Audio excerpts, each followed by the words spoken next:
Hallo zusammen! In today's episode of Learn German Words, we're gonna try to figure out what's the deal with Krümel, krümelig, and krümeln.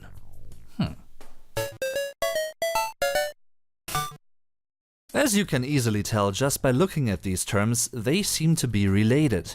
And yep, you've guessed or even known right. I think it's safe to say that I got introduced to the term Krümel by watching the German version of Sesame Street when I was a little kid. The German version is called Sesamstraße, which, as a side note, is something that's very typical for the German language. A compound word, das Kompositum, a new combination of two words. Der Sesam and die Straße. In this show there's a funny and cool character everyone knows, and in the English version he's called Cookie Monster. Yes, it's the infamous master of all damn cookies in all the times and all the spaces. Oh yeah.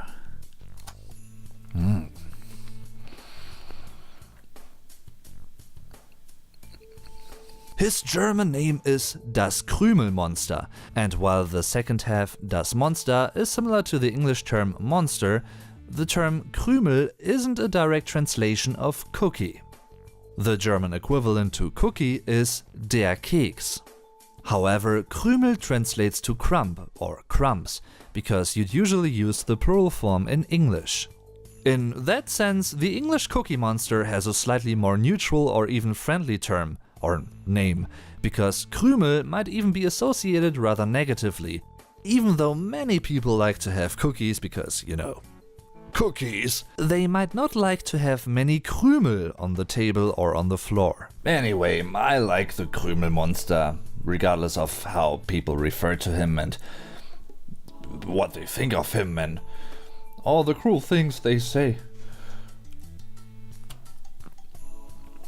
Maybe I'm a Krümelmonster myself.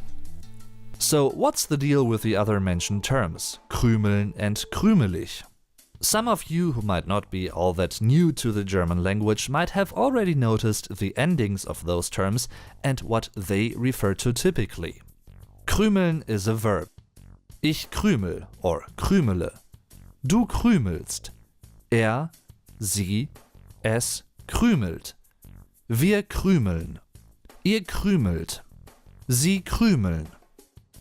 Krümelig is an adjective. Krümelig, which is der Positiv, the positive form, krümeliger, which is der Komparativ, the comparative form, and am krümeligsten, which is der Superlativ, the superlative form. Der krümelige Krümel krümelte. Yeah.